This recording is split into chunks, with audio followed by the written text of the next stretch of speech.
So the Maltz Prize, which was endowed by the Maltz family, Sidney Maltz, is given and it's related to the Lieber Prize. The awardee, in this case Dr. Schwartz, who just gave a presentation, gets to choose a colleague, usually someone in an earlier stage of their career, to receive this prize. And so his choice was Sophie Erhard, who's not that far behind him, certainly in terms of seniority. She is a native of Sweden and was educated there and has spent her entire career at the Karolinska Institute there in Stockholm, which is one of the most prestigious research institutes in mental health in the world and in health. She's now the professor of experimental psychiatry there and chair of the Department of Physiology, so a very distinguished career in person.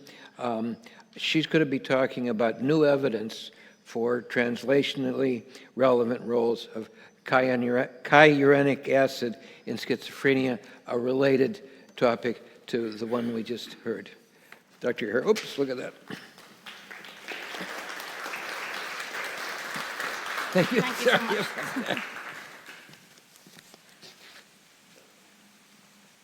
Thank you so much. It's a great honor for me to stand here in front of you and to receive this prize and be recognized for the line of research that I've been doing the last 25 years. And thank you, Robert, for nominating me and the Scientific Council for accepting the nomination. So my talk will be about new evidence for translationally relevant roles of kynuric acid in schizophrenia. And as you just heard by Dr. Schwartz, kynuric acid is found to be increased in the CSF and in the post-mortem brain of patients with schizophrenia. But it's also found to be increased during infections. So to the left here, we have TBE patients that have very high levels of kynuric acid. If you remember, in CSF of patients with schizophrenia, the highest point was 7 nanomolar. But TBE patients, you can get really high, up to 70. And also in HIV, you have increased levels of kynuric acid. And this is malaria. Look at these numbers, really, really high.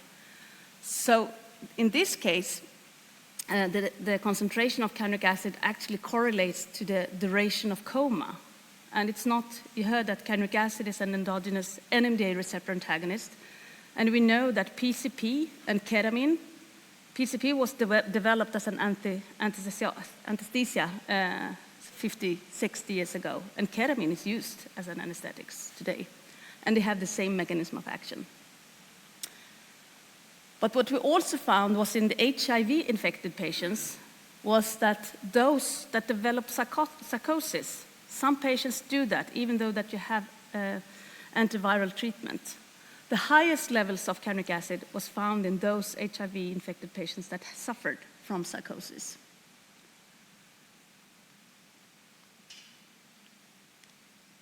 So we have found that kynuric acid is elevated in infectious disorder, malaria, herpes encephalitis, TBE, HIV, and now we found it also in COVID patients.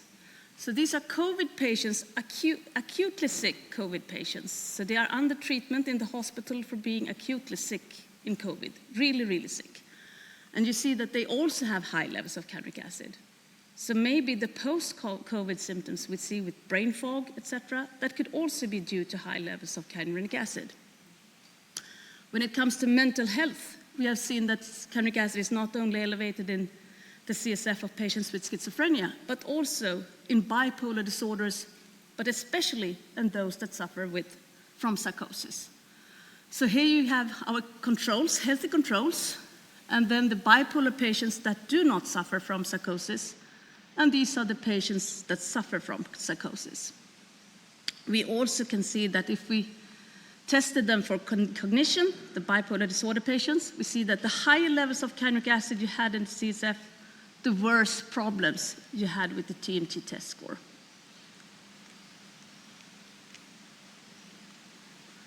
And we all know that it's not only COVID, it's also a lot of others, especially TBE maybe, that we know that these patients suffer from neuropsychiatric symptoms and cognitive decline that is long-lasting and really a problem for these patients. So the kynurenine pathway, how is that linked to immune activation, psychosis, and cognitive deficits? What has been known for the last 30 years is that immune stimulation activates one of the first and rate-limiting enzymes of the pathway, which leads to elevated levels of kynuric acid. So then we got the question, of course, is cytokines or is there immune activity going on in the brains of patients with schizophrenia and bipolar disorder, for example? So we analyzed 10 different cytokines in the CSF of first episode psychotic patients, and we found that one of the cytokines, IL-1 beta, was highly elevated in the cerebrospinal fluid of these patients. I'm sorry that the title is missing here, but it says IL-1 beta and kynuric acid associates to psychosis and impairment in executive functioning in bipolar patients. So these are the figure that you saw before. Kynuric acid associates to bipolar psychosis in bipolar disorder patients, and that you have deficits in cognitive functions. But also, IL-1 beta was found to be the same. IL-1 beta was found to be elevated in all patients with bipolar disorder, but the highest levels were found in those that suffered from psychosis. The same was true for IL-1 beta and the cognitive domain, TMT. So the higher IL-1 beta you had in CSF, the worse were the cognitive function. So we see that kynuric acid is elevated, and from other studies, we also know that kynurenine is elevated in both schizophrenia, as Dr. Schwartz said, and also in bipolar patients. And there's also a study from Miller, 2004, I think it is, showing that TDO is elevated in the postmortem brain of patients with bipolar disorder. So it's not IDO, it's TDO. What we also measured was the concentration of HVA, that's the dopamine metabolite, since we know that antipsychotics of the day, they block the dopamine receptors. So if dopamine involved, then dopamine should relate to kynuric acid, or if kynuric acid has to do with it. And we see a clear correlation between kynuric acid and HVA in the CSF of the bipolar patients. And also, we found that HVA was only elevated in the bipolar patients that suffered from psychosis, not in the ones that did not suffer from psychosis. So then we wanted to study this in mice. What is the mechanism? How does it, because in humans you can only do association studies. We wanted to really test what's going on, and for that purpose we used the GERK3 knockout mice. GERK3 is a protein that is found to be reduced in patients with schizophrenia in the postmortem brain and also in bipolar disorder. So we used the GERK3 knockout mice as an experimental model to study the impact of elevated brain IL-1 beta and kynuric acid. So we know from earlier studies that GERK3 controls IL-1 beta signaling through the P2X7 receptor. So we wanted to test the hypothesis then that if we remove GERK3, then caspase-1 would be activated, leading towards elevated levels of IL-1 beta. And that was exactly what we found in the brain in the hippocampus of these mice. We analyzed 7 different cytokines, and IL-1 beta was the only one that was elevated. We also found that the kynurenine, the precursor of kynuric acid, was elevated in these mice. And then we did some astrocyte study to study the mechanism of action. So here we gave IL-1 beta or interferon gamma. We know that interferon gamma induces IDO, that has been known for long, but is in line with the finding in postmortem brain of patients with bipolar disorder and schizophrenia. We saw that IL-1 beta did not activate IDO, rather it activated TDO. And it also elevated the levels of kynuric acid. In the GERK3 knockout mice, we couldn't see any difference at the basal levels with kynuric acid, so we used probenecid that stops the efflux of kynuric acid out of the brain.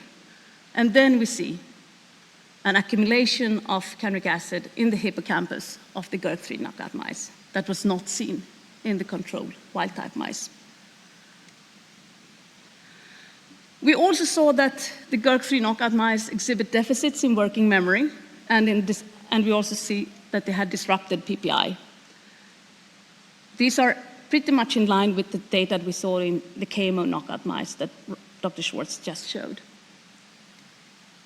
We also saw that when we used microdialysis to measure the dopamine levels in the striatum of these mice, then we saw that if we gave amphetamine, that we know induces dopamine levels, we saw a stronger, a potentiated effect of amphetamine, and more dopamine was released in the GERK3 knockout mice. In the locomotor activity test, we also saw that amphetamine induces the locomotion to a higher extent in the GERK3 knockout mice than in the wild-type mice. So by targeting GERK3, we have identified glial-derived signaling leading to psychosis and to cognitive deficits. So we can see that by removing GERK3, more caspase-1 and then IL-1 beta is produced, activating TDO, leading to more kynuric acid that by itself might cause cognitive dysfunction and may increase dopamine and leading to psychosis. Then we wanted to make sure that if we remove kynuric acid by using CAT2 knockout mice, CAT2 is the housekeeping enzyme that can take approximately 70% of the kynurenine into kynuric acid. So if we remove kynuric acid, CAT2, then we see that kynuric acid is very low in these knockout mice. And then we used immune stimulation to see that we could not increase kynuric acid. They lack in CAT2, so they should not be able to increase kynuric acid.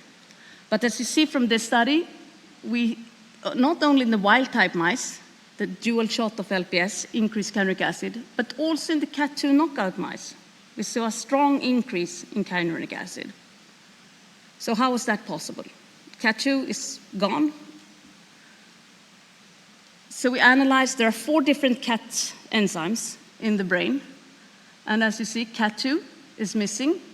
So there's no CAT2, but rather we got an increase in CAT3. So CAT3 was induced due to this immune activation. And we have also tested this in different cell types, in different human cell types. So we have used human fibroblast. Also here we see a induction of CAT3. And also in A431 cells we see an induction following immune stimulation. And also in human monocytes we see a strong induction of CAT3. All the other enzymes was not affected or even downregulated following immune stimulation. So going back to COVID, so how does this look in COVID? As you see, this is how kynuric acid levels in the CSF looks like in the acute phase. Then we got access to an open data source and could actually look at all the different enzymes and the expression of the enzymes in the brain in the post-mortem. So these are patients that have disease due to COVID. And we can see that CAT3 is upregulated in almost all type of cells in the brain. TDO is a little bit upregulated in one of the cell types in excitatory neurons. IDO, nothing. KMO a little bit there. But it's CAT3 that pops out. So based on this, we started a drug discovery project 6 years ago. And we're now about to patent the compounds and seeking money for proof of concept studies. And what we have so far, we have developed selective CAT3 inhibitors that reduces kynuric acid in a translational cell model. human cell model. And it's only when we have immune stimulated the cells when we can see this reduction. So what kind of disorders what kind of indications could there be for a CAT3 inhibitor? Well, schizophrenia and bipolar disorder, but also a lot of infectious disorders, post-traumatic stress disorders. They also suffer from immune activation. Post-stroke, elderly people, post-operative, after surgery. We all know that there is a huge amount of people that suffer from cognitive deficits after a surgery. Autoimmune disorders. So what are the planned proof of concept studies that we do want to do now? The hypothesis is that the selective CAT3 inhibition will block immune-induced production of kynuric acid. So in vitro, we have several different models, both A431 cells that we have used in the drug discovery project. We have developed that one, especially for that purpose. But we also have monocytes, and monocytes we can actually take from the patients. So we can see exactly patient-specific monocytes. In collaboration with Carl Sellgren and Funda Orhan at Karolinska Institutet, we work with organoids. So they develop the organoids, and we analyze kynuric acid. Also, brain tissue slices can be used. And in vivo, we can do several different things to study these effects. We have developed several different models of animal models for elevating kynuric acid. Both the LPS model, the GERK3 knockout mice, neonatal infection, we have also studied that a lot and see the same thing as Dr. Schwartz just was telling, and also the KMO knockout mice. And we believe that the KMO knockout mice will be our negative control, that the CAT3 drugs will not work in those mice. I will tell you a little bit about the organoids. So prefrontal organoids have been developed together with Dr. Carl Sellgren and Dr. Funda Orhan. And this is what we believe an exciting new approach to study the role of kynuric acid in schizophrenia. So here we have used fibroblasts and also neural progenitor cells and macrophage precursors, and we developed 4 brain organoids. These are actually visible, so they are in 3D and consists of excitatory neurons, astrocytes, microglia, and oligodendrocytes. And we can just analyze the supernatant for kynuric acid. And so far we have 1 control and 1 patient. But we have used 2 different protocols. And if this is true, we have a very good model to study the brain and the kynuric acid pathway, the kynurenine pathway in schizophrenia. So here we have only 1, it's repeated in duplicates, 2 different protocols. Healthy controls are low and the patient is very high. We could also use this for drug development and testing. Oh, now I don't know why it switched. But what we have used is that we have 3 healthy controls here. So we give them kynurenine, and then we give the Pfizer compound, and that's a CAT2 inhibitor developed by Pfizer. And then we can see that kynuric acid can be reduced by blocking CAT2. And remember, these are healthy controls, so they are not immune stimulated. So with this, I would like to acknowledge both Lily Schwiler and Göran Engberg, who's both sitting here in the audience, that I have been working with since almost the start of my career.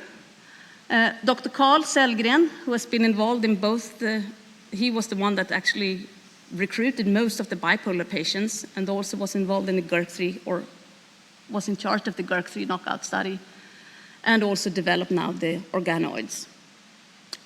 Dr. Funda Orhan was a PhD student in my lab, and then she went for a postdoc in Carl's group, so we collaborate really tightly. Dr. Ylva Gravenfors is the head chemist for the drug discovery program.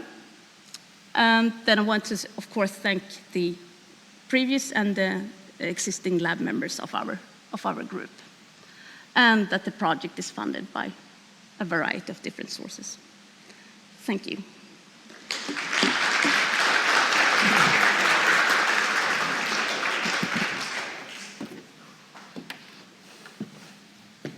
Thank you very much. We have time maybe for one or two questions. Go ahead. Yes, sir. If you could stand up. Yep. Would you envision...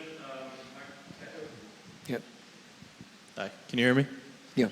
So, would you envision a CAT3 inhibitor as working in conjunction with current medications and treatments for bipolar disorder, or in place of them, or what would you say? In bipolar disorder, I think the main problem will be to identify the patient to treat. That will be a huge struggle for us, because we do not think that all of the patients will benefit from this medication. So we need to find those that have an immune activation and find a biomarker for that. I also think that some of the patients might benefit from both a CAT2 inhibitor and a CAT3 inhibitor, that we need a combination. Some of them will benefit from just a CAT2 inhibitor, some will benefit from a CAT3 inhibitor, and some will benefit from a combination of it. But if it's going to be together with lithium or not, I cannot say at this time. So can you just say a word about what you would hope to see in such patients with these compounds? What kind of improvement? Just a simple reduction in symptoms, or? Yeah, symptom reduction, that the cognitive, especially the cognition, but also I think that the psychosis can be reduced, that it can be as an antipsychotic. Very exciting. One last question if we have it. Yeah, oh, yes, ma'am. Yep. If you can stand up for us, thank you. Oh, sure. Thank you. I'm just curious, how do you interact, or what do you say about the idea of using like tryptophan as a supplement, or some of the other supplements? Does it have to be done pharmaceutically, or can you do it through using those types of supplements? Can we achieve some of these results? No, I didn't really catch So it. the use of tryptophan Yeah. as a supplement Yeah. with patients with either schizophrenia or bipolar disorder. Yeah. Do you see a utility in that? Right. Is that used for treatment of schizophrenia as a supplement, or is that what you're saying? Well, Okay. people do. People People do do. use it. Oh. The question is whether it has any utility. Not tryptophan. I wouldn't use that. No. Okay, well, we have a definitive Yeah. answer there. For Thank you. depression, maybe. For depression, maybe, but not for schizophrenia. But So, okay, great. So I think we should move on. Thank you so much, Dr. Harris. thank you.